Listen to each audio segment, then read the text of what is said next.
चलो अभी अपन क्या करते हैं, दो धर्म के बारे में पढ़ते हैं। तो जैन धर्म में अपने पास में और एक है बुद्ध धर्म, इन दोनों धर्मों को पढ़ते हैं। तो सबसे पहले देखो भाई, अपने पास में आता है जैन धर्म। तो जैन धर्म में देखो सबसे अपने पास में इनका जो संस्थापक था, क्या दो यहाँ पे इनको आगे बढ़ाना था, वो महावीर जैन था। महावीर जैन का जैन धर्म बहुत ही पुराना है और प्राचीन धर्म है। कुछ परंपराओं के अनुसार तो ये उतना ही पुराना है जितना कि वैदिक धर्म है। जैन परंपरा में महान शिक्षकों और तीर्थकारों का क्या होता है, उत्तराधिकार है। ठीक है। फिर है कि वर्तमान महावीर है जो कि अंतिम 24वें तीर्थंकर थे। तो 24वां अंतिम कौन थे तीर्थंकर? 24 तीर्थंकर हुए, सब अंतिम हो जो महावीर हो। और महावीर ने जैन धर्म की स्थापना करी। और अपन मानना जावे कि भाई पहला तीर्थंकरों को अपन ऋषभनाथ या फिर ऋषभ देव भी कहते हैं। ये अयोध्या में पैदा हुए थे, जिन्हें जैन धर्म का संस्थापक माना जाता है ऋषभ देव। ठीक है, ऋषि ने ऋषभ किया। ठीक है। फिर देखो 23वें तीर्थंकर पार्श्वनाथ थे, जिनका जन्म आपका वाराणसी में हुआ था। 23 कौन पार्श्वनाथ? 8 या फिर 7वीं शताब्दी ईसा पूर्व में रहा होगा। वर्तमान महावीर अंतिम तीर्थकार है और 24वां है। महावीर का जन्म है जी को कुंडल ग्राम वैशाली में। ठीक है, महावीर ने कुंडल पहन रखे थे, अयोध्या में हुआ तो महाराजा बने तो कुंडल ग्राम वैशाली में हुआ। ठीक है, उनका जन्म कुंडल ग्राम वैशाली में हुआ 540 ईसा पूर्व। वर्तमान बिहार में है वैशाली। ठीक है, कुंडल ग्राम वैशाली कहाँ पे आपका? तो ये आप भाई बिहार में है। मूल नाम इनका वर्धमान था। माता पिता जो कि आपके पास में क्षत्रिय थे, पिता सिद्धार्थ था और माता आपकी त्रिशिला थी। ठीक है, इसकी माता देखो भी धर्म इसका क्षत्रिय था और पिताजी सिद्धार्थ थे। ठीक है, जो सिद्धार्थ आपका गौतम बुद्ध का प्रवचन नाम है, इसका सिद्धार्थ हो गया। और माता जी का नाम इनका था त्रिशिला। ठीक है, क्या नाम था माता का? यहाँ त्रिशिला। फिर नेक्स्ट देखते हैं कि विवाह इनका यशोदा किससे हुआ था भाई? यशोदा, ना कि यशोधरा। ठीक है, देखो 4 शब्द है तो इसकी पत्नी के 3 शब्द यशोदा। और अनुज या फिर प्रियदर्शनी की पुत्री। ठीक भाई, अनुज या प्रियदर्शनी की पुत्री थी यशोदा। ठीक भाई, और प्रथम अनुयायी इसका देखो पुत्री का नाम प्रियदर्शनी थी और प्रथम अनुयायी इसका जमाली था। महावीर का जन्म है जो जंत्रिका या फिर जैना के क्षत्रिय जंत्रिका या तो जांत्रिक कह दो या फिर जैना इस क्षत्रिय कुल में हुआ था। महावीर को जीना और जिन के रूप में जाना जाता है। ठीक है, क्या बोलो, इसे जिन रूप में जाना जाता है। इन अर्थ है कि आत्मा अनुशासन के माध्यम से लौकिक और भौतिक अस्तित्व पर विजय प्राप्त करना और आनंद की परलौकिक बाहर स्थिति प्राप्त करना। मिला वैशाली से केवलिया तक 13 साल की तपस्या के बाद में उन्होंने केवलिया ज्ञान नामक उच्चतम आध्यात्मिक अभिज्ञान में भाग लिया था। 42 साल की उम्र में वे साल पेड़ नीचा जम्बी का ग्राम प्राप्त किया। ठीक है भाई, 42 साल है उनमें जम्बी के ज्ञान का प्राप्त करियो। 42 साल की उम्र में जम्बी का ग्राम में उन्हें प्राप्त करियो। और इस ज्ञान को प्राप्त करने को क्या याद है? केवलिया कहा गया। महावीर जी के 30 वर्षों तक आपकी शिक्षा और प्रचार करियो। 4 ईसा पूर्व में उन्हें 72 वर्ष की आयु हुई। उन टाइम इन्हें पावापुरी में इन्हीं भर्ती हो गया। ठीक है, मोक्ष प्राप्त कर लिया। जैन धर्म त्रिरत्न देखो, तो देखो एक तो सम्यक दर्शन हुए, सम्यक ज्ञान हुए और सम्यक चरित्र स्यादवाद हुए। तो त्रिरत्न के में पढ़ा जैन धर्म में। ठीक है, देखो दर्शन, ज्ञान और चरित्र स्यादवाद। फिर देखो स्यादवाद और अनेकातावाद इस जनवाद के मूल आधार थे। ठीक है, देखो ये जो अपन पाठे वाद है स्यादवाद अनेकवाद, यानी कौन भाई जो मूल अपना जनवाद रा मूल आधार है कि ना जनवाद रा। उसके बाद में अपन देखते सिद्धार्थ का अन्य नाम देखो तो निग्रंथ, इसे बोला सिद्धार्थ को निग्रंथ कहा गया, मतलब कि सभी बंधनों से मुक्त हो गया, से निग्रंथ कहा गया। अरियंत कहा गया तो मोक्ष के निकट होता है, उसे अरियंत कहा गया। जिन कहा गया जो कि जीत के निकट हो, उसे जिन। फिर देखो सिद्धार्थ या फिर महावीर के अन्य नाम देखो तो निग्रंथ सभी बंधनों से मुक्त, अरियंत है जो मोक्ष के निकट, और जिन है जीत। जैन धर्म के अध्यय के कारण देखते तो वैदिक धर्म अत्यधिक कर्मकांडी हो गया था, बहुत सारे कर्मकांड बनने लगे उसमें। पाली और प्राकृत में पढ़ाया जाने वाला जैन धर्म संस्कृत की तुलना में आम आदमी के लिए अधिक सुलभ था। ठीक भाई, जो आपके ये पाली और प्राकृत में पढ़ाया जाने वाला जो जैन धर्म था, ये संस्कृत की तुलना में आम आदमी के लिए अधिक सुलभ था। जो अपना वैदिक धर्म है वो संस्कृत में हो, जबकि जैन धर्म में पाली और प्राकृत भाषा में। ठीक भाई, फिर महावीर की मृत्यु के लगभग 200 साल के बाद में गंगा घाटी में एक महान अकाल ने चंद्रगुप्त मौर्य और भद्रबाहु को कर्नाटक जैन धर्म में स्थानांतरित करने के लिए प्रेरित किया। ठीक भाई, महावीर की मृत्यु की 2 साल बाद होगा, गंगा घाटी में एक महान अकाल पड़ी तो चंद्रगुप्त मौर्य और भद्रबाहु ने कर्नाटक में जैन धर्म में स्थानांतरित करने वास्ते उन्होंने पर्याप्त प्रेरित किया। फिर है कि जैन धर्म की शिक्षा देखते हैं तो महावीर ने वैदिक सिद्धांतों को खारिज कर दिया और वह कर्म और आत्मा के देहांतरण में विश्वास करते थे। अहिंसा में विश्वास करता था, संसार में 2 तत्व है, वो मानता था कि एक जीव है और दूसरा आत्मा है। फिर देते हैं कि सही आचरण। ठीक है, तो आचरण में अपन देखें तो उसने सही आचरण में बोला कि 5 तत्व हैं, एक अहिंसा, सत्य, अस्तेय, अपरिग्रह और ब्रह्मचार्य। शब्द अवत्र जैन धर्म से जुड़ा है। जो अवत्र शब्द है वो जैन धर्म से जुड़ा हुआ है। और जब लोग 5 महावर्त जैसे कि अहिंसा, ये 5 महा होता है ना, अहिंसा, सत्य, अस्तेय में जो चोरी वगैरह नहीं हो, ब्रह्मचार्य शुद्धता, ब्रह्मचार्य अनशक्ति हो गया, अपरिग्रह मतलब कि अपरिग्रह का पालन करते हैं, उसे अनुवर्त के रूप में होता है। ठीक है, अवर्त्र उसे बोलते हैं अवर्त्र। ये जैन धर्म से संबंधित वो शब्द है। जैन धर्म का विभाजन, ठीक है, तो देखो जैन धर्म का विभाजन है जो कि अपने पास में ये भद्रबाहु देखो कैसे भद्रबाहु दक्षिण भारत रवाना हो, स्थूल भाव है जो उत्तर में रही है, जिको स्थूल बहु रहा वे तो श्वेतंबर के लिया, और एक भद्र बहु नेत्र में भी दिगंबर मतलब कि नागापिंड का। फिर जैन परिषद देखते हैं, तो वर्ष 300 ईसा पूर्व में पहली प्रदेश में परिषद हुई थी, राजस्थान और पाटलिपुत्र में हुई थी, और स्थूल बहु है जो कि उन्होंने अध्यक्ष बने था। 512 ईस्वी में जो कि आपस में वल्लभी में हुई थी, ठीक है, पीवी में हुई थी, ठीक है। देखो 512 में आपके पास में वल्लभी में हुई, भगवान महावीर की शिक्षा जो कि लगभग 1500 वर्ष वर्तमान है, ठीक भाई। जैसे देवार्दिगिरी ने इसका अध्यक्ष था। फिर ये देते हैं कल्पसूत्र। कल्पसूत्र एक जैन पाठ है जिसमें जैन तीर्थंकरों विशेष रूप से पार्श्वनाथ और महावीर की जीवनी शामिल है, ठीक है भाई, कल्पसूत्र में। फिर तमिल भाषाओं में अपने पास में शास्त्रीय ग्रंथ जीवक चिंतामणि द्वारा लिखा गया है। तमिल भाषाओं में जो शास्त्रीय ग्रंथ है वो जीवक और चिंतामणि के द्वारा लिखा गया है था, जो कि जैन धर्म से जुड़ा था। जैनियों के द्वारा उनके साहित्य पवित्र पुस्तकों के लिए प्रयुक्त सामूहिक शब्द अंगस हैं, ठीक है। फिर महावीर ने जैन दर्शन सिखाने के लिए पूरे दक्षिण एशिया की यात्रा की। महावीर है उसने जैन दर्शन सिखाने के लिए पूरे दक्षिण एशिया की यात्रा किसने की? महावीर ने की थी। अब बौद्ध धर्म में जो कि गौतम बुद्ध से जुड़ा है उसके बारे में कुछ पढ़ लेते हैं। तो देखो बुद्ध का अर्थ होता है ज्ञानी, और सिद्धार्थ को ज्ञान प्राप्ति बिहार के बौद्ध गया में हुई थी, ठीक है भाई। फिर नेक्स्ट अपन बुद्ध के बारे में पढ़े, तो देखो बुद्ध धर्म की स्थापना है जो कि गौतम बुद्ध ने की थी। बुद्ध का जन्म है जो कि लोम्बो लोम्बो गयो कपिलवस्तु के पास में 563 ईस्वी में हुआ था, और वैशाख पूर्णिमा पर इसका जन्म हुआ था 563 ईस्वी पूर्व। बुद्ध को बौद्ध गया में ज्ञान की प्राप्ति हुई थी, और बुद्ध की मृत्यु है जो 483 ईसा पूर्व कुशीनगर में हुई थी। देवरिया, कुशीनगर देवरिया उत्तर प्रदेश में, साल के पेड़ के नीचे, और पीपल पेड़ नीचे ज्ञान प्राप्त हुई, साल पेड़ नीचे, साल होगी पूरी यारी। और बौद्ध धर्म में मां परिनिर्वाण से कहा जाता है। बचपन का नाम इनका सिद्धार्थ था। माता पिता ये तो माता था सुदर्शन और पिता था, देखो माता पिता, देखो पिता था सुदर्शन, माता ही महामाया, ठीक है भाई।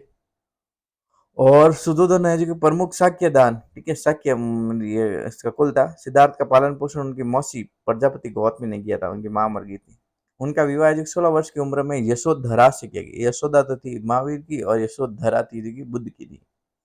पुत्र का नाम राहुल हुआ था। और उपरोक्त घटनाओं के बाद उन्होंने कुछ दृश्य देखे। बुढ़ा आदमी देखा, एक बीमार आदमी देखा, तीसरा शव देखा, चौथा साधु देखा। सिद्धार्थ के पहले शिक्षक जो कि अलारकला में, और कारला क्या है? कारला एक बौद्ध गुफा है। कारला एक बौद्ध गुफा है। कारला शब्द किसका है? तो एक बौद्ध गुफा है कारला मतलब। बोधिसत्व की अवधारणा देखे तो बुद्ध ने अपना पहला उपदेश जो कि सारनाथ के हिरण उद्यान में धर्म चक्र परिवर्तन नामक विषय से दिया। उन्होंने अपना पहला उपदेश तो देखो सारनाथ में अजी को पहला दियो, और उपदेश दियो नहीं, उनका धर्म चक्र परिवर्तन पहला उपदेश सारनाथ में दिया है।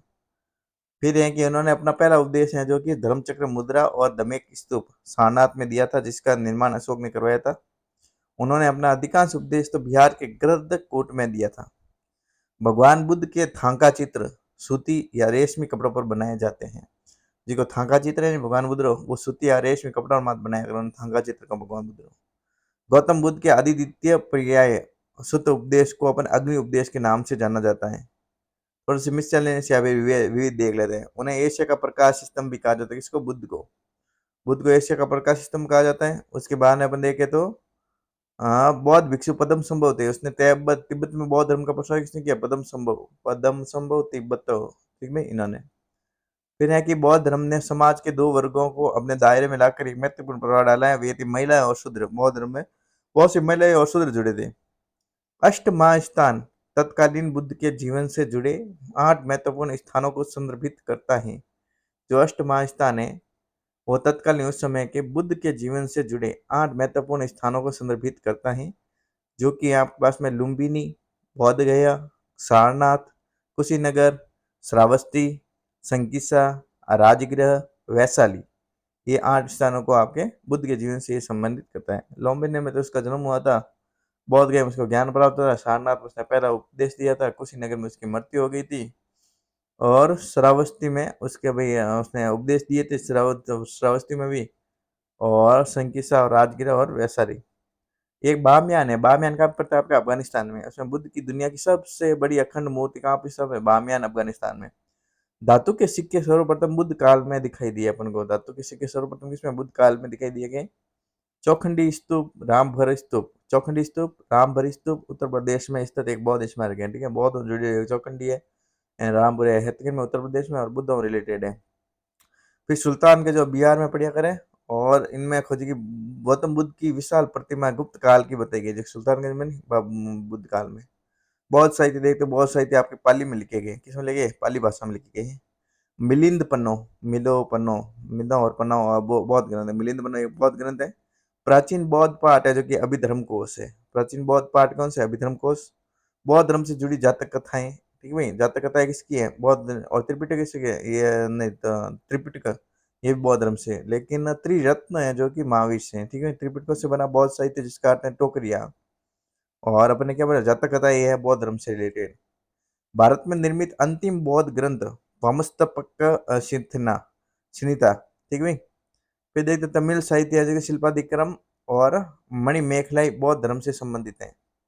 फिर देखते बौद्ध साहित्य में आपके पास में भिक्षुओं के लिए नियम शामिल है। ठीक है। बुद्ध चरित में, बुद्ध चरितम आपके पास में अश्वघोष के द्वारा लिखा गया है। भारतीय इतिहास के गौतम बुद्ध के काल में क्षत्रियों की एक अलग पहचान थी। ठीक है। तीन पिटक देखते हैं। त्रिपिटक होता है ना, विनय पिटक में आपके भिक्षुओं और भिक्षुणियों के मठवासी जीवन पर लागू आचरण और अनुशासन के नियम है। जो भिक्षु भिक्षु मठ मठ में जीवन जीने आचरण और अनुशासन नियम किसमें? बुद्ध रहते हैं विनय पिटक में। सुत पिटक में देखो बुद्ध के मुख्य शिक्षण, श्रुत शास्त्र शिक्षण या फिर धम्म शामिल है सुत पिटक में। तीन पिटक ध्यान भाई, विनय पिटक, सुत पिटक और तीसरा अपने पास में देखिए भाई। उसके बाद में अपन देखते हैं कि सुत पिटक तो हो गया अपने पास में। फिर देखो शामिल है। ठीक है। नेक्स्ट अपने पास में यहाँ पे आता है कि शुद्ध और इसे पांच निकाय या संग्रह शुद्ध पिटक में जो आपके पास में ना ये शिक्षण वाला, इसे संग्रह पांच संग्रह में देखो दीघा निकाय, मध्यमा निकाय, संयुक्त निकाय, अंगुत्तर निकाय, खुदक निकाय। ठीक है, मध्यमा निकाय है शुद्ध पिटक का भाग है। ठीक है, तो देखिए चार भाग है, ध्यान रखना। शुद्ध पिटक है दीघा निकाय, मध्यमा निकाय, संयुक्त निकाय, अंगुत्तर निकाय और खुदक निकाय। मध्यमा निकाय है जो शुद्ध पिटक का एक भाग है। फिर देखते हैं अभिधम पिटक। अभिधम पिटक है जो कि भिक्षुओं के शिक्षण और विद्वतापूर्ण गतिविधियों का एक दार्शनिक विश्लेषण है, जो कि अभिधम पिटक है। ठीक है। फिर नेक्स्ट देखते हैं अपने पास में कि अंगुत्तर निकाय दे रखा ना, इस जो सिद्ध पिटक में आता है, इसमें लगभग 16 महाजनपदों का वर्णन है। तीन पिटक है जो पाली भाषा में गौतम बुद्ध के उपदेशों का संकलन थे। तीन पिटक थी भाई। और बौद्ध धर्म अनुसार जी को मैत्रेय है ने, मैत्रेय को गौतम बुद्ध का अगला अवतार माना गया। मैत्रेय विद्वानी गौतम बुद्ध रो अगला अवतार। बौद्ध धर्म राज्य के स्कूल, बौद्ध धर्म महायान, हीनयान और थेरवाद में विभाजित हो गया। ठीक है। बौद्ध धर्म का स्कूल है जो कि आपके पास में ये बौद्ध धर्म महायान, हीनयान, थेरवाद तीन भागों में विभाजित है। महायान यह बौद्ध धर्म के दो मुख्य विद्यालयों में से एक है। महायान एक है, दो मुख्य विद्यालय उनमें एक महायान एक विद्यालय है। महायान शब्द है जो कि आपके पास में एक संस्कृत शब्द है। महायान शब्द की अपन पढ़ एक संस्कृत शब्द है और जिसका शाब्दिक अर्थ है अपने पास में सस्मान वाहन। फिर है कि यह बुद्ध की शौर्यता और बुद्ध की मूर्ति पूजा और बुद्ध प्रकृति को साकार करने वाले बोधिसत्व में विश्वास रखता है। कौन? महायान। ठीक है, उसको बोलते बुद्ध स्वर्ग में गया है, बुद्ध की मूर्ति पूजा करो, ऐसा क्या महायान क्या करें। फिर आता है एक हीनयान। हीनयान सचमुच कम महान या बुद्ध के मूल शिक्षण व बड़े सिद्धांतों में विश्वास करता है। हीनयान विचारधारा का सबसे महत्वपूर्ण कार्य तो महावस्तु था। यह मूर्ति पूजा में विश्वास कौन? हीनयान नहीं करते हैं और आत्मा अनुशासन और ध्यान के माध्यम से व्यक्तिगत मोक्ष प्राप्त करने का प्रयास करता है। फिर चार महान सत्य है जो कि बुद्ध ने दिए हैं। चार महान सत्य दिए हैं। बोला कि विश्व में पूर्ण रूप से दुखी है, इच्छा ही दुख का मूल कारण है, इच्छा पर विजय प्राप्त करके दुख विजय प्राप्त की जा सकती है। और 8 गुना पत्य दे रखा है आपका। ठीक है, 8 गुना इसने पद दे रखा है इसमें कि 8 आप तरीके अपनाओ इसमें, ये आपको करने के लिए। सम्यक संकल्प, वाणी अच्छी रखो, सम्यक क्रम करते रहो, रहन सहन बढ़िया रखो, पुरुषार्थ सम्यक पुरुषार्थ रखो, सम्यक विचार रखो, सम्यक समाधि। ये देखो धर्मपाल के द्वारा बौद्ध महाविश्वविद्यालय किसने बनाया? बौद्ध विश्वविद्यालय धर्मपाल के द्वारा। त्रिरत्न देते। ठीक है, बौद्धों के त्रिरत्न में देखो बुद्ध और धम्म और संघ, बुद्धम धम्मम संगम। ठीक है, बुद्ध धम्म और संघ, इनको एक साथ आपके त्रिरत्न के रूप में जाना जाता है। मुख्य शिष्य देखते हैं अनुयायी में देखो आनंद उपाली। ठीक है, एक तो आनंद था, एक उपाली था। और मुख्य अनुयायी अनुयायी देखे या फिर अनुयायी मतलब कि रूलर जो कि शासन है वो अनुयायी देखते हैं। शिष्य में तो आनंद और उपाली हो गया। और आपके शिष्य में जो शासक थे वो आपके बुद्ध के अनुयायी बने। ये तो बिंबिसार था, बिंबिसार, उदयन। ठीक है, बिंबिसार ब ब तीसरे नंबर था, बुद्ध में द द उदयन में द तीसरे में था, परसेंट परसेंट स में तीसरे में था परसेंट जीत। फिर अजात शत्रु में ज ज तीसरे नंबर आता है। इन सब है बुद्ध में ब तीसरे में आता है भाई। इन साहू याद कर लीजिए। ठीक है, फिर नेक्स्ट अपन देखते हैं अपने पास में बुद्ध पूरा हो गया। ठीक है भाई, इस तरफ से अपना बुद्ध ये इस तरह से ये पूरा हो गया। फिर नेक्स्ट अपन देखते हैं अपने पास में एक अशोक आता है। ठीक है, पांचवा कौन होता है अपने पास में? अशोक। अशोक में देखो भाई, ये भी 3 अक्षर का है, अशोक बुद्ध। ठीक है भाई, इससे याद कर लेना। मृत्यु है जो कि बुद्ध की किसी नगर उत्तर प्रदेश में हुई है। स्तूप का इससे संबंध है। ठीक भाई, स्तूप किसको दर्शाता है? तो अशोक बुद्ध की मूर्ति के द्वारा। वैशाख पूर्णिमा को इसको महापरिनिर्वाण, इसकी मूर्ति को महापरिनिर्वाण कहा जाता है। बुद्ध का जीवन और उसके प्रतीक देते हैं। तो जन्म को कमल और बैल से दर्शाया गया है, हाथी को गर्भ को। ठीक है, हाथी को गर्भ से दिखाया गया है, गर्भ को हाथी से। फिर युवावस्था में इसको बैल से दिखाया गया। माँ निविष्क्रम घोड़ा को दर्शाया गया है। ठीक है, घर से बाहर निकले तो ग्रह त्याग को भी माँ निविष्क्रम का प्रबुद्ध प्रबुद्ध है जो संबोधि की प्राप्ति को प्रबुद्ध का गया। चीनी यात्री ने मुख्य रूप से भारत का दौरा किया क्योंकि वे बौद्ध धर्म में अधिक रुचि थे, इसलिए उन्हें वो चीनी यात्री ने यहाँ पे भारत की यात्राएं की थी। फिर अपन बुद्ध परिषद देखते हैं। तो प्रथम बौद्ध संगीत हुई थी, आरबीपी के होती है भाई। तो प्रथम बौद्ध संगीत, पहली बौद्ध संगीत थी सप्तपर्णी, मतलब कि जैसे राजगिर गिर में आयोजित हुई थी 483 ईसा पूर्व में। सप्तपर्णी कह दो या फिर राजगिर कह दो। पहली बौद्ध संगीत अजात शत्रु के शासन काल में हुई थी, राजगिरी की सतकर्णी गुफा में। महाकश्यप है कि महान पहले महान कश्यप की अध्यक्षता में संपन्न हुई। द्वितीय बौद्ध संगीत जो वैशाली में हुई थी 383 ईसा पूर्व में हुई थी। ठीक भाई, और यह बौद्ध संगीत शिशुनाग वंश के सम्राट कालाशोक के संरक्षण में सभाकामी की अध्यक्षता में संपन्न हुई थी। तृतीय बौद्ध संगीत पाटलिपुत्र में 250 ईसा पूर्व हुई थी, राजा अशोक के संरक्षण में, और मोगलीपुत्र तिस इसकी अध्यक्षता में हुई थी। चौथी बौद्ध संगीत जो कुंडलवन कश्मीर में आगे बौद्ध ऋषि में हुई थी, कुषाण राजा कनिष्क के संरक्षण में, और इस परिस्थिति के अध्यक्ष आपके पास वसुमित्र थे। ठीक भाई, और अश्व घोष उनके डिप्टी के रूप में थे। और इस संगीति में आपके बौद्ध धर्म महायान और हीनयान संप्रदाय में विभाजित हो गया था। किसमें? चौथे में। फिर पांचवी बौद्ध परिषद है मांडले बर्मा, ब्रह्मा में हुई थी, और प्राचीन नाम सुवर्ण भूमि कहा जाता है। राजा मिंडन के संरक्षण में हुई थी, इसकी अध्यक्षता जंगर भीम, नरेंद्र दिग्जा और समांगलम ने की थी। छठी बौद्ध में काबाय बर्मा 1954 में हुई थी। भाई, काबाय बर्मा 1954 में हुई थी। प्रधानमंत्री यूएन यूनू के नेतृत्व वाली बर्मी सरकार के संरक्षण में हुआ था। महापाषाण गुहा का निर्माण जो भारत की सट्टापनी गुफा के समान है, जहाँ पहली बौद्ध परिषद आयोजित की गई थी। महाजनपद और उनके वर्तमान नाम देखते हैं। तो देखो, 6ठी शताब्दी ईसा पूर्व में कुल 16 महाजनपद हुए थे। केवल 4 गणतंत्र राज्य थे। कौन कौन से गणतंत्र राज्य थे? मल्ल, भज्जी, कंबोज और कुरु, ये गणतंत्र राज्य थे। इसमें मतलब संविधान चलता था। फिर देखते हैं कि गांधार। गांधार है जो कि रावलपिंडी में पड़ता है आपके पास में, पेशावर पाकिस्तान के। कुरु, कुरु है जो कि गुरु राजवंश से दिल्ली में। मत्स्य है जो कि विराटनगर जयपुर इसकी राजधानी थी मत्स्य की। अवंती की राजधानी उज्जैन थी। अश्मक की पोर्ट थी। सूरसैन की मथुरा थी। पांचाल की बरेली अवधेय थी। पांचाली बरेली या फिर बदनाम हो गई थी। फिर अपने पास में हो गया कौशल। कौशल की थी श्रावस्ती, कौशल सरस्वती। मत्स्य की कुशीनगर। वज्जी वश वैशाली। अंग की अंग में चंपा करो। चेदी चेदी स्वतिवती या फिर बुंदेलखंड में। काशी की वाराणसी, काशी की वाराणसी। 16 महाजन पर देखते हैं तो वज्जी वज्जी 8 कुलों की संघ थी। विराटनगर, ठीक है भाई। तो विराटनगर आपके पास में पांडवों का छिपने का स्थान को अपन विराटनगर कहा गया था। ठीक है भाई। फिर नेक्स्ट अपन देखते हैं अपने पास में आता है ये बौद्ध धर्म और जैन धर्म हो गया। अब सिकंदर और मौर्य के बारे में पढ़ते हैं। ठीक है, तो देखो भाई, मगध साम्राज्य है जो कि आपस में वज्जी सरकार के अधीन एक राजतंत्र था। ठीक है भाई, वज्जी सरकार के अधीन था। उस समय इसको गण या फिर संघ कहा जाता था। अब जो ये आप मगध साम्राज्य है, इसकी स्थापना जरासंध ने की थी। मगध की पहली राजधानी राजगृह और उसके बाद में पाटलिपुत्र में स्थानांतरित कर दी गई। मगध साम्राज्य पहला राज्य था जिसने युद्ध में हाथी का इस्तेमाल किया था। इसमें 3 राजवंशों हर्यक, शिशुनाग और नंद वंश, ठीक भाई, हसीना, ठीक भाई, कौन कौन से? हर्यक, शिशुनाग और नंद वंश इसका शामिल था। सबसे पहले अपन हर्यक वंश पढ़ते हैं। ठीक भाई, तो हर्यक वंश में इसका संस्थापक था तो बिंबिसार था। राजधानी इसकी राजगिरी राजगिर थी। और हर्यक वंश में स्थायी सेना रखने का पहले जो कि पहले राजा कौन थे अपने पास? बिंबिसार था। अपने शाही चिकित्सक जीवक को उसने अवंती भेजा था, किसने? बिंबिसार ने। प्रभावी और उत्कृष्ट प्रशासन प्रणाली थी इसने, चिकित्सक इसका जीवक था और वह महात्मा बुद्ध के समकालीन थे। कौन? बिंबिसार। समझ में आई सबको? अजात शत्रु देते हैं, तो इसे अपन कुणिक या पितृहंता के नाम से भी जाना जाता है। बिंबिसार और चेलना का पुत्र कौन था? आपका अजात शत्रु था। उसने अपने पिता को मार डाला और शासक बन गया।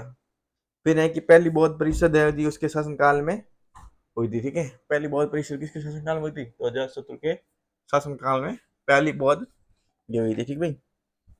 फिर अपन देखते कि बिंबिसार और चेलना का पुत्र कौन था अपने पास में? और अजातशत्रु को आपके ये किसने? पितृहंता के नाम से भी जाना जाता है। बिंबिसार और चेलना का पुत्र था, उसने अपने पिता को मार डाला और शासक बन गया। ठीक है, अजातशत्रु, ऐसा अजातशत्रु था। पहली बौद्ध परिषद है जो कि उसके शासनकाल में हुई थी। किसके? अजातशत्रु के। 483 ईस्वी पूर्व में राजगृह में आयोजित की गई थी। दो अस्त्र शस्त्र रत्मुसल और मां शिलाकंटक उसके थे। ठीक भाई, इसके दो अस्त्र शस्त्र कौन थे? तो रत्मुसल और मां शिलाकंटक इसके दो अस्त्र शस्त्र थे। फिर अपन देखें तो अपने पास में आता है ये अजातशत्रु ने वज्जी पर आक्रमण से संबंधित मामले पर सलाह लेने के लिए अपने वास्करा नामक के मंत्री को बुद्ध के पास में भेजा था। फिर अपन उदयन देखते हैं, तो उन्होंने जो कि आपके पास में वाकाटक उदय ने किया कि उदय ने पाटलिपुत्र का उदय किसने किया? उदय ने किया। उसने राजधानी को पाटलिपुत्र में स्थानांतरित कर दिया। किसने? उदय ने जो कि आपके पास में जैन धर्म का अनुयायी था और हर्यक वंश का अंतिम शासक आपके पास में नागदेशक था। शिशुनाग देखते हैं अब। ठीक है, नागदेशक हर्यक वंश का अंतिम शासक था। ठीक है, अब शिशुनाग देखते हैं। शिशुनाग देखो भाई, शिशुनाग वंश है, इसका संस्थापक शिशुनाग था। मगध का राजा बनने से पहले ये काशी का सूबेदार हुआ करता था। कौन? शिशुनाग। मगध राजा बने उन्होंने पहला शिशुनाग के काशी सूबेदार हो। राजधानी इसकी ग्रीवर्ज बनाई थी इसने शिशुनाग ने। बाद में राजधानी को वापस वैशाली में स्थानांतरित कर दिया। उसके बाद शिशुनाग के बाद में आता है कालाशोक, एक शासक आता है। कालाशोक है जो कि आपके पास में ये शिशुनाग का पुत्र था। इसे काकवर्ण के नाम से भी जानते हैं अपन। और जी को अपनी राजधानी वैशाली को पाटलिपुत्र स्थानांतरित कर कालाशोक। बच्चे की दूसरी बौद्ध संगीत हुई थी कालाशोक इनमें हुई थी। 30 सेकंड में अशोक और दूसरे सेकंड में कालाशोक। 383 ईसा पूर्व में वैशाली में उसके शासन में आयोजित की गई। अंतिम शासक होते नंदीवर्धन हो, जिसे उसके देखो जिको अपन पढ़े और कहीं भाई अपन शिशुनाग वंश है नहीं, शिशुनाग वंश इनो अंतिम शासक हो नंदीवर्धन। अब देखो नंदीवर्धन देखो भाई, नंदवर्धन स्टार्ट हो जाएगी। नागदेशक को शिशुनाग स्टार्ट हो, नंदीवर्धन हो नंद को, जिसे उसके सेनापति महापद्मनंद ने मार डाला था। फिर नंद राजवंश देखते हैं। इसकी स्थापना महापद्मनंद ने की थी। भारत के पहले ऐतिहासिक सम्राट और भारत के पहले शूद्र राजा कौन थे अपने पास में? जो शूद्र जाति का होता हुआ राजा बना था और पहला ऐतिहासिक सम्राट बना था वो महापद्मनंद बना था। उन्हें अपन सर्व क्षत्रिय आतंक और एक राट के मतलब कि सर्व क्षत्रिय आतंक मतलब क्षत्रियो को मारने वाला और एक राट भी कहा जाता है। इसके बाद दो उपाधि दी गई थी। किसको दी गई थी? महापद्मनंद को। उसके पास में विशाल सेना थी, पैदल सेना, अश्वारोही, रथ शामिल थे, इसलिए उसे अपन उग्रसेन भी कहा जाता है। उग्रसेन क्यों कहा जाता है? कि विशाल सेना होने के कारण, अश्वारोही होने के कारण और पैदल सेना होने के कारण, रथ भी होने के कारण उग्रसेन कहा जाता है। तो इसकी 3 उपाधि की, तो सर्व क्षत्रिय आतंक, एकराट, उग्रसेन। उसके पास में एक मजबूत प्रशासन और प्रभावी कराधान प्रणाली थी। ठीक है, अष्टाध्याय के लेखक कौन थे? पाणिनि थे और ये प्रसिद्ध व्याकरणविद थे। पाणिनि इनके दरबारी विद्वान थे, संस्कृत भाषा के पहले व्याकरणविद थे। अब देखते धनानंद। ठीक है भाई, महापद्मनंद के बाद में धनानंद। वह नंद वंश का अंतिम शासक, क्योंकि अशोक ने जो चंद्रगुप्त मौर्य ने इसको मार डाला था। इन्हें अपन नंदो उपक्रमणी के आविष्कार का श्रेय दिया जाता है। उसे यूनानी ग्रंथों में अग्रमस या फिर जंड्रम के नाम से भी जाना जाता है। अंत में चंद्रगुप्त मौर्य ने चाणक्य की मदद से उसके उकार फेंका, उसके शासन से उकार फेंका। अब चाणक्य को बढ़ते हैं। चाणक्य को कौटिल्य या फिर विष्णुगुप्त के नाम से जाना जाता है और पहले मौर्य राजा के मुख्यमंत्री और सलाहकार थे। अर्थशास्त्र की रचना चाणक्य ने की थी। उसने भारत का मैके वाली भी किसी को चाणक्य को कहा जाता है या फिर कौटिल्य को कहा जाता है। मौर्य प्रशासन में विभाग और प्रमुख अधीक्षक कौन थे? अपन पढ़े प्रशासन प्रमुख अधीक्षक हो जी को चाणक्य हो। ठीक है, क्योंकि चाणक्य सहायता नहीं वो चंद्रगुप्त मौर्य ने खत्म कर दिया था और अर्थशास्त्र है कौटिल्य के द्वारा लिखा गया है। अब अपन थोड़ा सा सिकंदर के बारे में पढ़ेंगे, जिसका काल था 356 ईसा पूर्व से आपको 323 ईसा पूर्व सिकंदर था। अर्थशास्त्र अब देखो अलेक्जेंडर के बारे में देखते हैं। 356 ईसा पूर्व से 323 ईसा पूर्व में अलेक्जेंडर हुआ था और ये मैसेडोनिया, जो मैसेडोनिया के राजा फिलिप द्वितीय का पुत्र था। इन बाप नाम के सिकंदर बाप नाम, ठीक है। इन अपन पहाड़े फिलिप द्वितीय हो, ठीक भाई। मैसेडोनिया राजा फिलिप द्वितीय हो, इन बाप नाम हो। इन अलेक्जेंडर का सिकंदर भी क्या हो। 336 ईस्वी में इन सिकंदर का गुरु कौन हो? अरस्तु इन सिकंदर का गुरु को, ठीक है। सिकंदर गुरु कौन हो? अरस्तु इन सिकंदर गुरु हो। सिकंदर ने आपके पास में 336 बिफोर क्राइस्ट में इसका राजा बना था। सिकंदर राजा ईरान और इराक के साथ में एशिया पर भी इसने विजय प्राप्त की थी। किसने? सिकंदर ने। फिर देखते हैं कि सिकंदर राजा सिंधु नदी को पार किया था इसने। उसने तक्षशिला की और मार्च किया और राजा पोरस के खिलाफ 1326 ईसा पूर्व में हाइडेस बीच का एक युद्ध हुआ था, वितस्ता युद्ध लड़ा गया है। और राजा पोरस बहुत खतरनाक राजा हो, सिकंदर लड़ियो तो इन युद्ध यहाँ पे हाइडेस बीच युद्ध को, और 326 ईसा पूर्व में और युद्ध हुआ तो वितस्ता नदी आर पार हाइडेस बीच युद्ध है। तो देखो डेरियस प्रथम, ठीक है भाई। डेरियस प्रथम है जो भारत पर आक्रमण करने वाला पहला राजा था। इसमें बहुत ही डेर था, इसलिए इसने डेरियस प्रथम बन गया। बहुत डेर मतलब बहुत ही साहस था। अब सेनापति सेल्यूकस निकेटर को अपन भारत का राज्यपाल नियुक्त किया गया था। सिकंदर की मृत्यु है जो कि आपके पास में, सिकंदर की मृत्यु है जो कि 323 ईसा पूर्व में 326 में हाइडेस्पीस साथ युद्ध लड़े था। 33 वर्षीय आयु में बेबीलोन में इसकी मृत्यु हो गई थी वापस लौटते समय। राजा पुरुष के खिलाफ आए हुए हाइडेस्पीस का युद्ध, वितस्ता की लड़ाई, इसे हाइडेस्पीस को अपन वितस्ता की लड़ाई भी बोलते हैं या फिर झेलम की लड़ाई भी बोलते हैं, अपन हाइडेस्पीस भी कहते हैं। क्योंकि वितस्ता कहा किसको जाता था भाई, झेलम को वितस्ता कहा जाता था, इसलिए वितस्ता होगी। ये सीधी सी बात है। सिकंदर की मृत्यु के बाद में इन साम्राज्य जो पूरी भाग है जो सेल्यूकस निकेटर अधीन आ गया। और उत्तर पश्चिम भारत में आप देखते हैं, ठीक है। उत्तर पश्चिम भारत में आम्बी नाम ने सिकंदर को आक्रमण सिकंदर के आक्रमण को आम्बी ने सिकंदर के आक्रमण को स्वीकार कर लिया। आम्बी ने सिकंदर की मदद की। पोरस है जो कि झेलम और व्यास के बीच का क्षेत्र है, क्षेत्र का राजा था पोरस, ठीक है। और वह बहुत बहादुर था सिकंदर, वह बहुत बहादुर था, ठीक है। किस पोरस, ठीक है। और जो सिकंदर पोरस से इतना प्रभावित हुआ कि उसने उसे अपना क्षेत्र वापस दे दिया। जा पोरस, मैं तेरी बहादुर से बहुत इम्प्रेस हो गया, इसलिए तू अपनी ये ले ले, वापस ले ले क्षेत्र। अब मैगिस्थनीज पढ़ते हैं तो मैगिस्थनीज एक यूनानी राजनीति था, ठीक भाई। ये सिकंदर के साथ में आया था, सिकंदर के साथ भारत आया था। उसने चंद्रगुप्त मौर्य के शासनकाल के दौरान भारत का दौरा किया था मैगिस्थनी ने, और इंडिका पुस्तक भी लिखी थी इसने, ठीक भाई। चंद्रगुप्त मौर्य मैगिस्थनीज, ठीक है। मौर्य माँ से मैगिस्थनीज। अब देखते हैं कि मैगिस्थनीज भारत के प्राचीन इतिहास के बारे में वर्णन करने वाले पहले व्यक्ति थे, इसलिए उन्हें अपन भारत के इतिहास का पिता कहा जाता है। हमारे पास में गाय दूध रही है लेकिन आवाज आ रही है, थोड़ा सा अपन मैनेज करेंगे। मैगस्नीज के अनुसार चंद्रगुप्त मौर्य के शासनकाल में समाज में 7 जाति विभाजित था। दार्शनिक था, एक किसान थे, चरवाहे या फिर शिकारी थे, कारीगर और व्यापारी थे, सैनिक आपके पास थे, और निरीक्षक थे, योद्धा या फिर राजा थे। मैगस्नीज ने मौर्य कालीन, देखो मैगस्नीज ने अनुसार समाज के थे उनके 7 भागों में, 7 भागों में देख ले हैं, 7 भाग है। मैगस्नीज ने जो मौर्य काल की राजधानी वो कहा पाटलिपुत्र में 64 द्वारों और 570 मीनारों वाले द्वारों का उल्लेख किसने किया? देखो मैगजीन ने कहा कि मौर्य काल में 64 तो द्वार है, 570 मीनार हो, इतने बहुत बड़े भव्य मतलब कि, ठीक है। अब अपन मौर्य साम्राज्य पढ़ते हैं, ठीक है। मौर्य साम्राज्य देखो, मौर्य साम्राज्य को 4 भागों में बांटा गया है। पूर्व में इसकी राजधानी तोसली थी, पश्चिम में इसकी राजधानी उज्जैन थी। इतना बड़ा देखो मौर्य साम्राज्य था।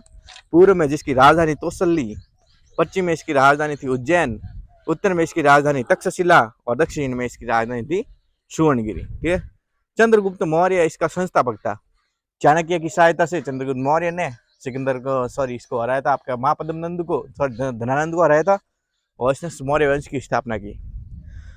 चंद्रगुप्त मौर्य मौर्य वंश का संस्थापक थे और इसका जन्म 345 ईसा पूर्व में हुआ था। चंद्रगुप्त की उत्पत्ति एक रहस्य में डूबी हुई है। इसकी चंद्रगुप्त की उत्पत्ति रहस्य में डूबी हुई है।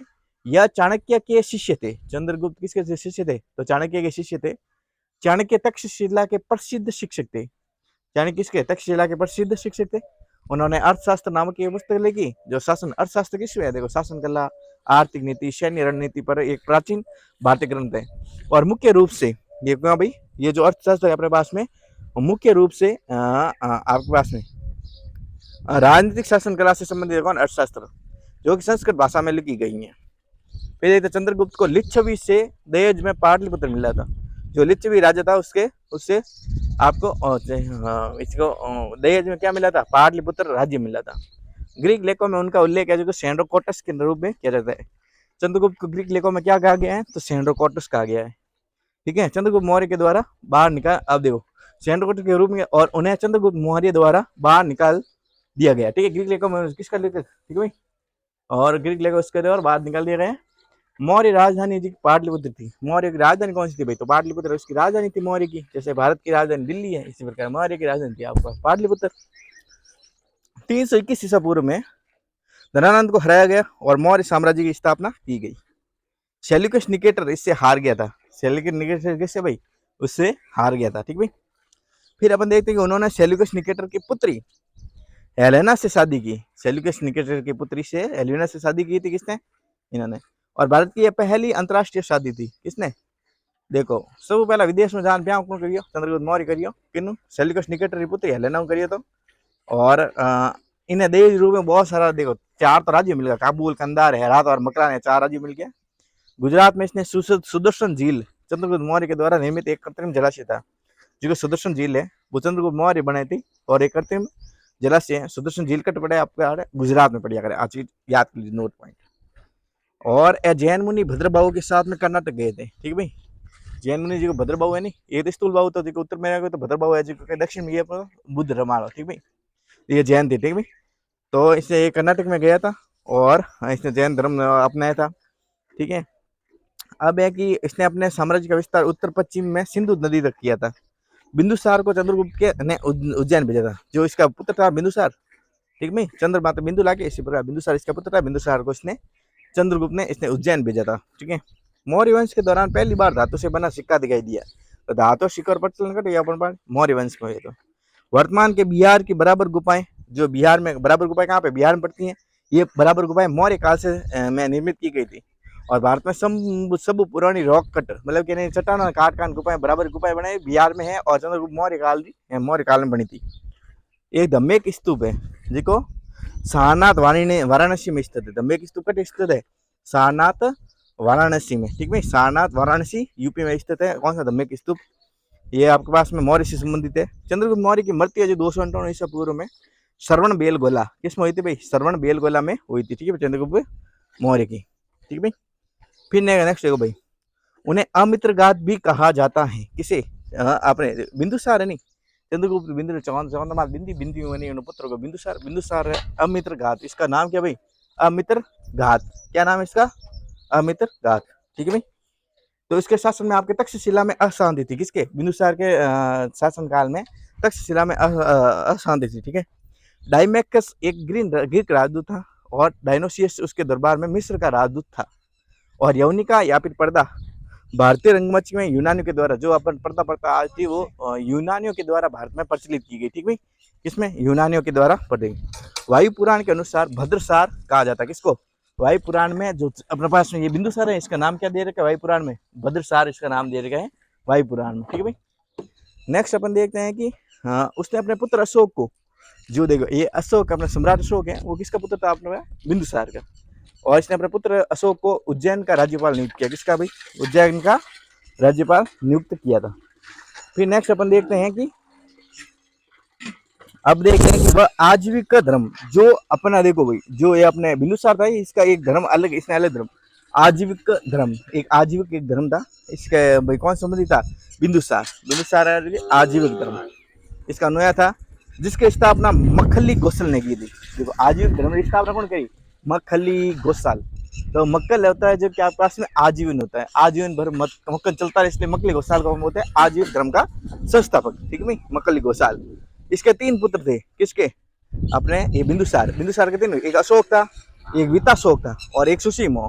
3 पुत्र। ठीक है, हेंगू मोटो सुसीमो। पता आप देखो अशोक के बारे में, सुसीम ने अशोक मार दिया तो शासन हड़प लियो, तो अशोक के बारे में पढ़ो। अशोक है जो कि माता थी शुभ्रहांगी। ठीक है भाई, तो इन्हें लौंडेरी मतलब 2-3 पत्नियां ही, तो एक शुभ्रहांगी पत्नी, उन अशोक का जन्म हुआ। तो पत्नी जो देवी महेंद्र, और पत्नी थी इसकी देवी थी, और इसके पुत्र थे एक महेंद्र और संगमित्रा है, जो कि आपके पास में ये 2 बच्चे थे।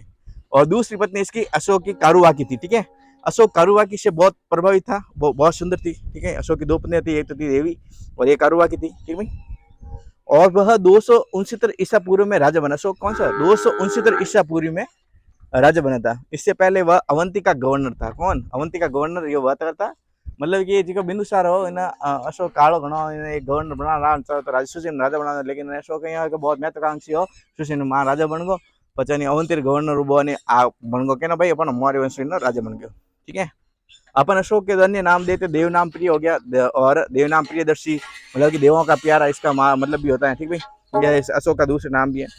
अशोक मौर्य वंश से संबंध रखता है, तो पता ही है भाई, और बिंदुसार का पुत्र और चंद्रगुप्त का पोता है। ठीक भाई, अशोक ने अपने पुत्र महेंद्र और पुत्री संघमित्रा इनको श्रीलंका में बौद्ध धर्म के प्रसार के लिए भेजा था। अब देखो भाई, देखो चंद्रगुप्त वो जैन धर्म रो, चंद्रगुप्त बेटो ये बिंदुसार, बिंदुसार हो के ना आजीविक धर्म रो, और उन बाद में अपॉन किया भाई आजीविक अशोक अशोक बुद्ध धर्म रो संघमित्रा बेटा ये भी अपने बुद्ध धर्म से श्रीलंका भेज दिए। ठीक है, धर्म मात्र भेजे थे।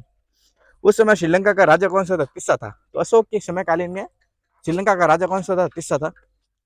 और अशोक ने स्वयं नेपाल में बौद्ध धर्म का प्रचार किया। तो नेपाल में जहां कौन करे बौद्ध धर्म प्रचार? अशोक उदगिरी। और श्रीलंका में आप पुत्र महेंद्र और संघमित्रा ने पुत्र पुत्री में भेजे। तो तिब्बत में बौद्ध धर्म का प्रसार करने वाले बौद्ध भिक्षु पद्म संभव थे। तिब्बत में बौद्ध धर्म ने पार किया भाई, तो पद्म संभव। ठीक भाई, पद्म संभव है जो तिब्बत में अपन करिए तो इनो प्रचार। ठीक भाई, अशोक के धर्मगुरु कौन थे? उपगुरु थे, उपगुप्त। ठीक भाई, अशोक जैसे धर्म भाई धर्म बयान हुए अशोक रे धर्म एक गुरु हो, धर्मगुरु की कौन हो? उपगुप्त। ठीक भाई, उपगुप्त।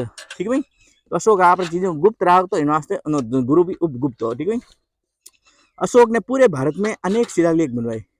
तो શું કહે છે यहाँ के भाई जो मोटे मोटे भाटा ले तो उनमें नहीं आपका नाम लिया तो मैं अशोक इतना महान हूँ, मैंने इतने ऐसे कार्य करवाए, मैंने धम करवाए, तो वो अपना प्रचार प्रसार करने के लिए उसने बहुत सारे शिलालेख बनवाए। ठीक है, तो अशोक का काल है जो शिलालेखों का काल कहा जाता है। ठीक भाई, अशोक के अधीन आपके मौर्य राजशाही का सबसे सटीक वर्णन तो आपको प्रबुद्ध निरंकुशतावाद था। ठीक भाई, तो बहुत ही निरंकुश आदमी हो, लेकिन वो कहीं एकलिंग युद्ध तो तटीय ओडिशा का प्राचीन नाम तो क्या था भाई? ओडिशा। कलिंग कट पड़े ओडिशा, ओडिशा ने पहला कहीं क्या होता है? कलिंग क्या होता।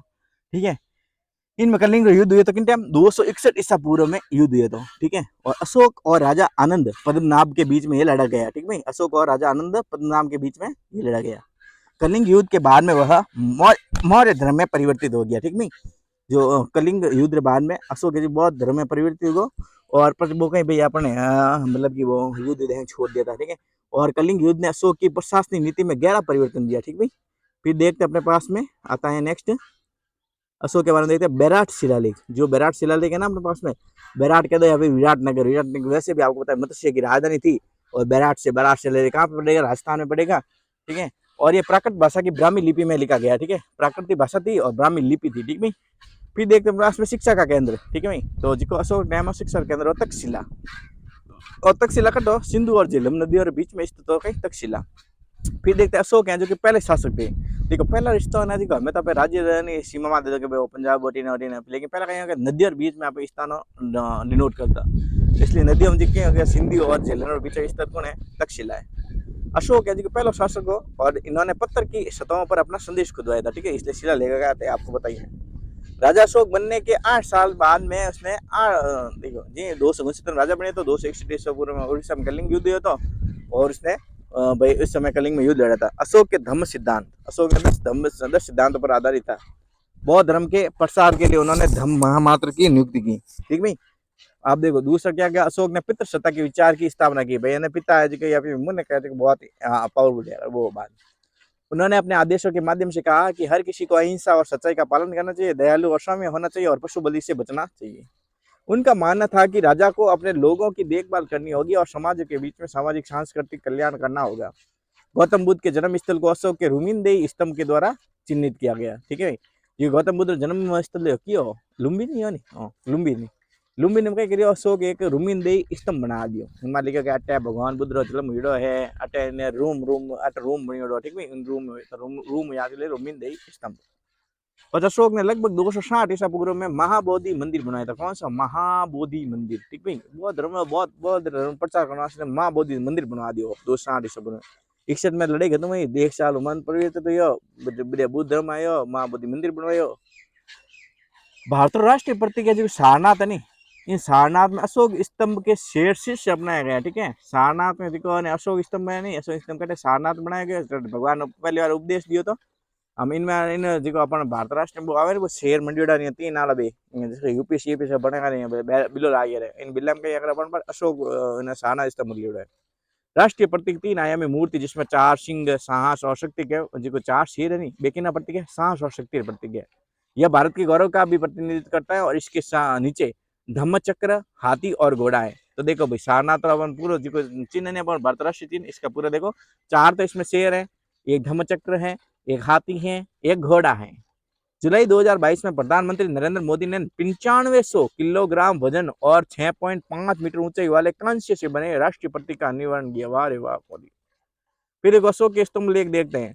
तो 8 विभिन्न स्थानों पर अशोक के प्रमुख 14 शिलालेख बनाए गए। कितने भाई? 14 शिलालेख बनाए गए। ठीक है, 8 स्थानों पर।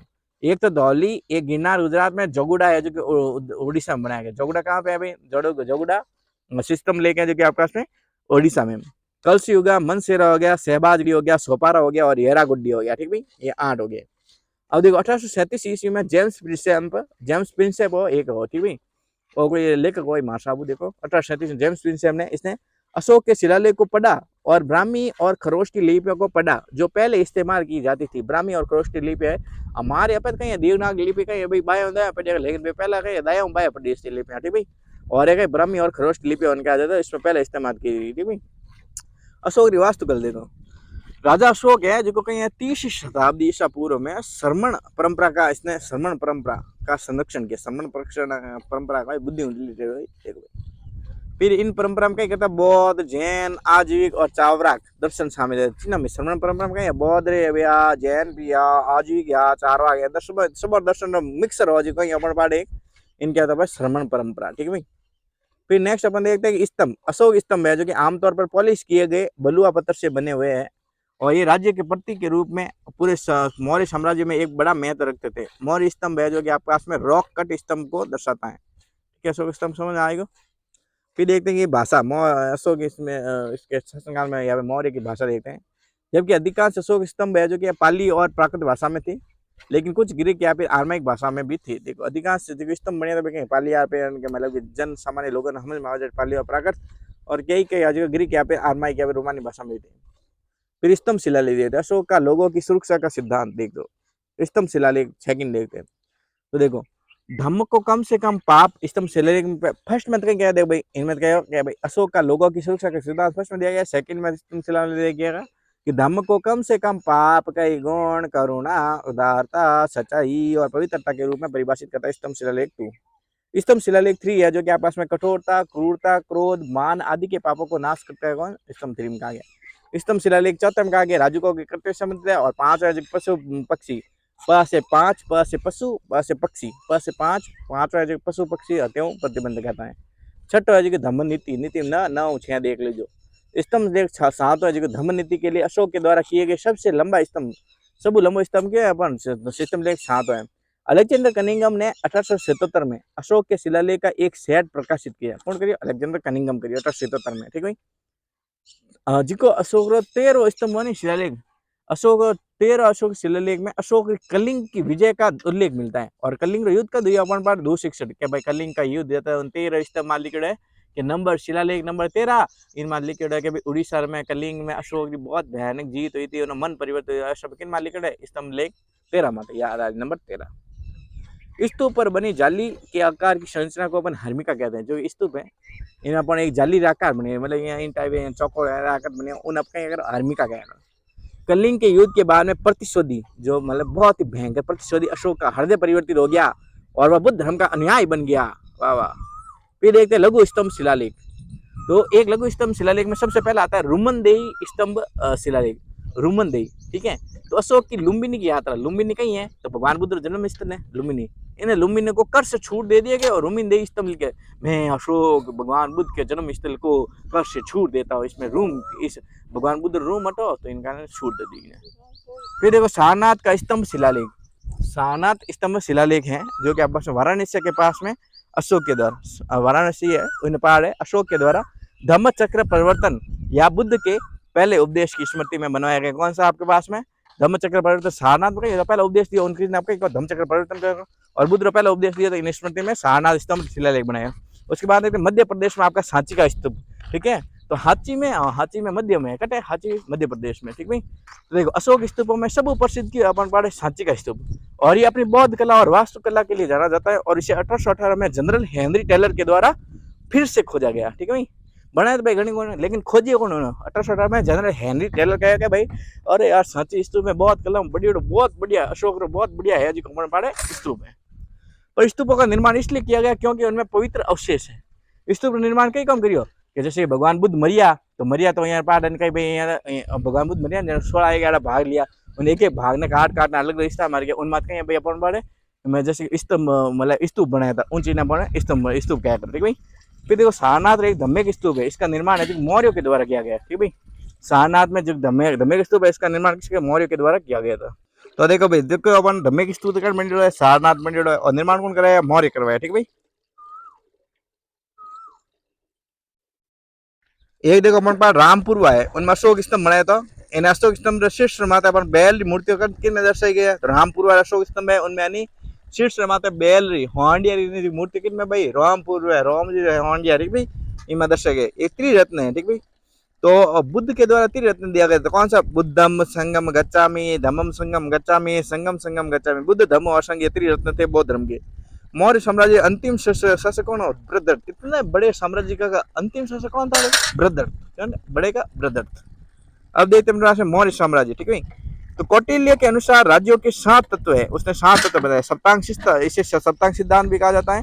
तो देखो एक तो था सप्तांग सिद्धांत में क्या भाई पहला राज्य में होने चाहिए राजा, दूसरे होने चाहिए मित्र, तीजे होने चाहिए दुर्ग मतलब किला, अमात्य, चौथा होने चाहिए अमात्य मतलब सचिव, पांच होने चाहिए जनपद मतलब क्षेत्र, और छठो या अपन पास कोष होना चाहिए मतलब कि खजाना होना चाहिए, और 7वां या सेना, ये तीनों बढ़िया कर अपन राज्य, ठीक है। फिर देखते सैन्य प्रशासन, तो सैन्य प्रशासन को अपन पैदल सेना, घुड़सवार सेना, नौसेना, परिवहन की 6 मास विभाजित 30 सदस्यों के एक बोर्ड के द्वारा नियंत्रित किया जाता था। गूढ़ पुरुष और जासूसों में 2 प्रकार के जासूस होते थे, देख भाई जिको अपन पढ़े नहीं कौटिल्य इनमें बहुत सारा जासूस बनाया जा रहा, ठीक भाई। तो जासूस में 2 थी, एक तो संस्था थी और एक थी संचारी।